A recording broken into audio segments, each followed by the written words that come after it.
Perbedaan mazhab Hanafi, Maliki, Syafi'i, dan Hanbali. Mana yang kamu ikuti? Pernah nggak sih kamu bertanya-tanya, kenapa ada perbedaan dalam tata cara sholat, wudhu, hingga hukum-hukum Islam lainnya? Kok ada yang bilang ini boleh, tapi yang lain bilang tidak? Jawabannya ada di dalam 4 mazhab besar dalam Islam: Hanafi, Maliki, Syafi'i, dan Hanbali. Tapi, apa sih yang bikin mereka berbeda? Yuk, kita bahas dengan cara yang simpel dan mudah dipahami. Assalamualaikum, teman-teman. Selamat datang di channel ini, tempat kita belajar Islam dengan cara yang asyik dan gak bikin pusing. Sebelum lanjut, jangan lupa subscribe biar kamu gak ketinggalan video-video menarik lainnya. Dan jangan lupa tulis di kolom komentar, kamu nonton dari daerah mana? Perbedaan mazhab Hanafi, Maliki, Syafi'i, dan Hanbali. Mana yang paling cocok untuk kamu? Sebelum kita masuk ke perbedaan masing-masing mazhab, penting untuk memahami apa itu mazhab dalam Islam. Secara sederhana, mazhab adalah metode atau cara memahami dan mengamalkan hukum Islam berdasarkan Al-Quran dan hadis. Islam adalah agama yang sempurna, namun dalam penerapannya ada berbagai situasi yang tidak secara langsung dijelaskan dalam Al-Quran dan hadis. Inilah yang membuat para ulama menggunakan metode tertentu dalam menggali hukum Islam, seperti qiyas, analogi, ijma, kesepakatan ulama, dan istisan, menentukan hukum berdasarkan kemaslahatan. Nah, di antara sekian banyak ulama, ada 4 imam besar yang menjadi rujukan utama dalam fikih: Imam Abu Hanifah, Imam Malik bin Anas, Imam Syafi'i, dan Imam Ahmad bin Hanbal. Keempatnya memiliki metode tersendiri dalam memahami Islam, sehingga menghasilkan perbedaan dalam beberapa aspek ibadah dan hukum Islam. Namun, perbedaan ini bukanlah bentuk pertentangan, melainkan kekayaan intelektual Islam yang memudahkan umat dalam beribadah sesuai dengan kondisi mereka. Contoh sederhana, mengapa ada orang yang menyentuh lawan jenis langsung batal wudhu, sementara yang lain tidak? Atau kenapa ada orang yang tidak menggerakkan jari saat tahiyat dalam sholat, sementara yang lain melakukannya? Jawabannya ada dalam mazhab yang mereka ikuti. Yuk, kita bahas lebih dalam satu persatu. Mazhab Hanafi, fleksibel dan rasional dalam menentukan hukum. Mazhab Hanafi adalah mazhab tertua dan juga mazhab dengan pengikut terbanyak di dunia. Didirikan oleh Imam Abu Hanifah, 699–767 Masehi. Mazhab ini banyak dianut di Turki, India, Pakistan, Bangladesh, Afghanistan, dan beberapa negara Eropa Timur. Ciri khas dari mazhab ini adalah mengutamakan akal dan logika dalam mengambil kesimpulan hukum. Imam Abu Hanifah adalah seorang yang sangat berhati-hati dalam menerima hadis, sehingga beliau lebih sering menggunakan qiyas, analogi, dan istisan, memilih hukum yang lebih maslahat dalam menentukan suatu hukum. Misalnya dalam wudhu, mazhab Hanafi berpendapat bahwa menyentuh lawan jenis tidak membatalkan wudhu, karena menurut mereka, yang membatalkan adalah sentuhan yang disertai syahwat, bukan sekadar kontak fisik biasa. Dalam sholat, mazhab Hanafi membolehkan membaca Al-Fatihah dalam bahasa lain bagi orang yang belum bisa bahasa Arab, sesuatu yang tidak dibolehkan di mazhab lain. Hal ini menunjukkan fleksibilitas mazhab ini dalam memudahkan umat Islam yang baru masuk Islam atau belum bisa membaca Al-Quran dalam bahasa aslinya. Selain itu, dalam hukum pidana Islam, mazhab Hanafi memiliki banyak keringanan, seperti tidak menerapkan hukuman potong tangan untuk pencurian dalam kondisi ekonomi yang sulit. Hal ini berdasarkan prinsip keadilan sosial dan kemaslahatan umat. Mazhab Maliki mengutamakan tradisi penduduk Madinah. Mazhab Maliki didirikan oleh Imam Malik bin Anas, 711–795 Masehi, seorang ulama besar yang sangat berpegang teguh pada tradisi masyarakat Madinah. Mazhab ini berkembang pesat di Maroko, Aljazair, Tunisia, Libya, Sudan, dan sebagian wilayah Arab Saudi. Keistimewaan dari mazhab ini adalah menggunakan amal, tradisi, penduduk Madinah sebagai dasar hukum. Mengapa? Karena menurut Imam Malik, penduduk Madinah pada saat itu masih sangat dekat dengan masa Rasulullah, sehingga praktik ibadah mereka dianggap sebagai cerminan langsung dari ajaran Nabi. Dalam wudhu, mazhab Maliki punya pendapat unik. Air yang digunakan untuk berwudu harus benar-benar mengalir di atas kulit, sehingga mengusap air dengan tangan saja dianggap kurang mencukupi. Dalam sholat, mazhab Maliki tidak mengangkat tangan, takbir, saat ruku, dan bangkit dari ruku, kecuali pada takbiratul ihram. Hal ini karena menurut mereka, tradisi di Madinah saat itu hanya mengangkat tangan pada takbir pertama dalam sholat. Dalam hukum Islam, mazhab Maliki menerima hadis ahad, hadis yang diriwayatkan oleh satu atau dua orang, hanya jika sesuai dengan amal masyarakat Madinah. Ini berbeda dengan mazhab lain yang lebih terbuka dalam menerima hadis meskipun hanya diriwayatkan oleh satu perawi.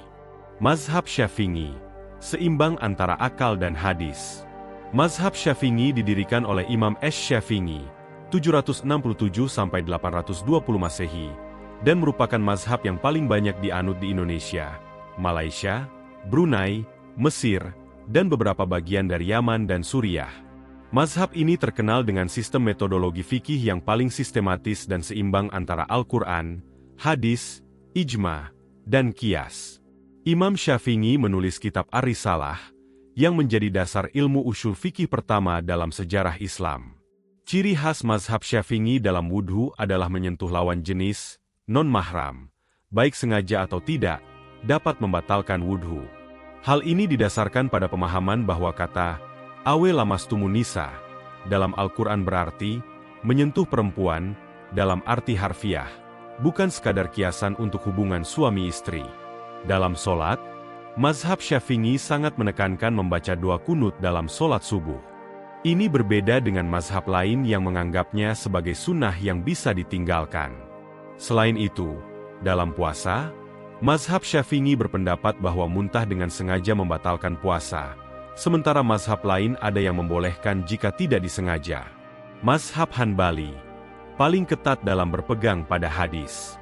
Mazhab Hanbali didirikan oleh Imam Ahmad bin Hanbal, 780–855 Masehi, dan merupakan mazhab yang paling berpegang teguh pada hadis Nabi dan atsar sahabat. Mazhab ini banyak dianut di Arab Saudi, Qatar, dan beberapa wilayah di Timur Tengah.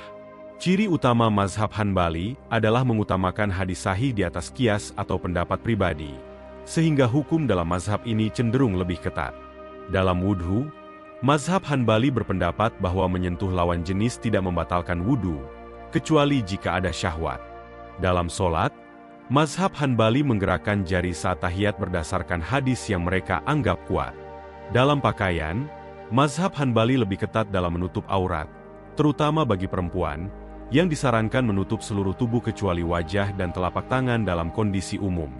Mungkin kamu bertanya-tanya, kenapa sih ada perbedaan di antara keempat mazhab ini? Bukankah Islam itu satu? Jawabannya sederhana. Perbedaan terjadi karena metode pengambilan hukum yang berbeda, bukan karena ajaran Islam itu sendiri berbeda. Perlu kamu tahu, Al-Quran dan hadis adalah sumber utama hukum Islam, tetapi tidak semua hal dijelaskan secara langsung dalam teks suci tersebut. Ada beberapa kasus baru yang membutuhkan penafsiran lebih dalam, terutama dalam kehidupan sosial yang semakin berkembang. Nah, disinilah para imam mazhab menggunakan pendekatan yang berbeda. Mazhab Hanafi lebih mengutamakan akal dan logika, rayu, sehingga hukum yang dihasilkan cenderung fleksibel. Mazhab Maliki sangat menghormati tradisi penduduk Madinah, karena dianggap paling dekat dengan praktik Rasulullah.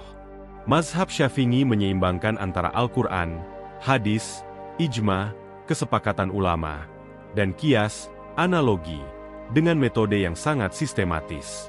Mazhab Hanbali lebih menekankan pada hadis dan atsar sahabat, sehingga hukum yang diambil seringkali lebih ketat.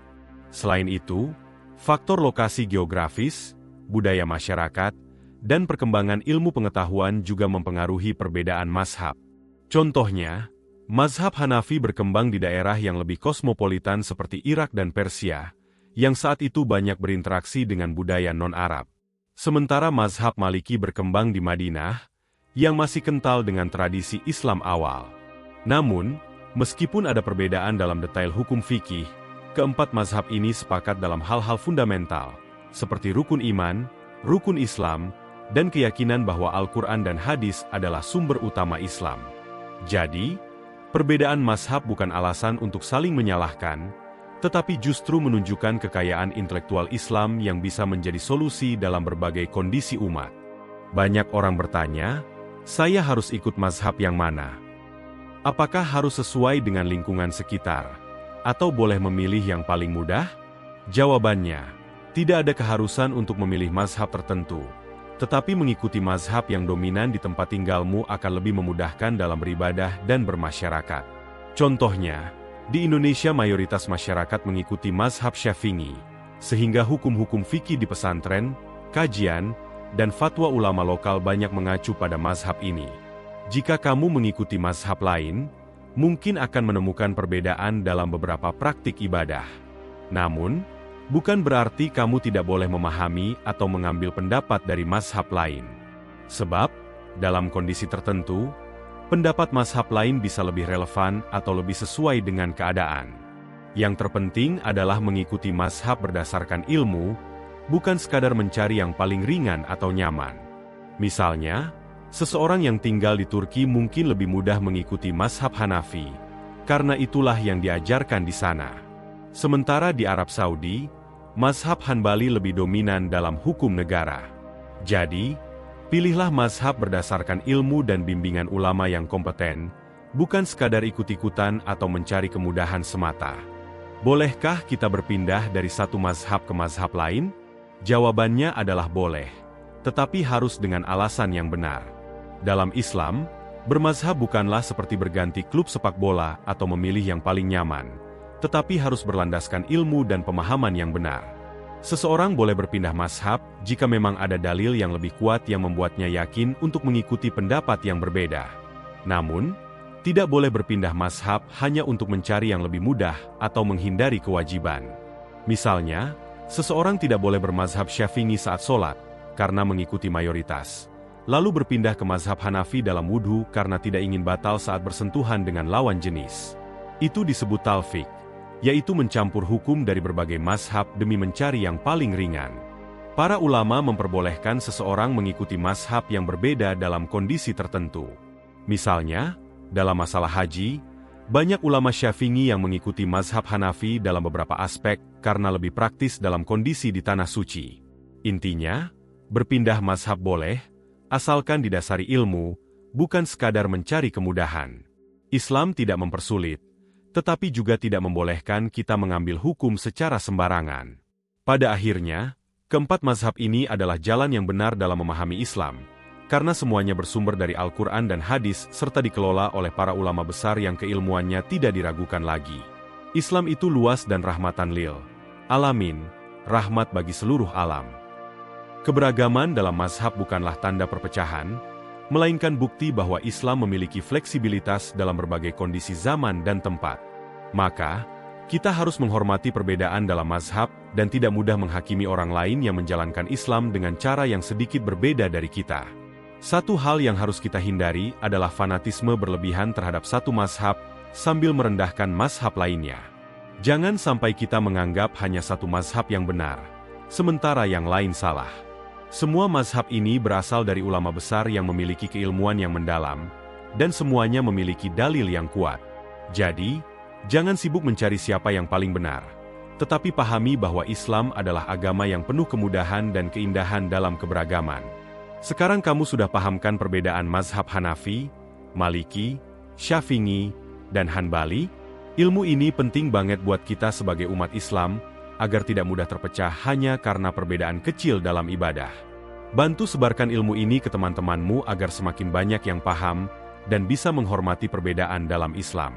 Jangan lupa share artikel ini, dan kalau kamu punya pengalaman menarik terkait perbedaan mazhab, tulis di kolom komentar.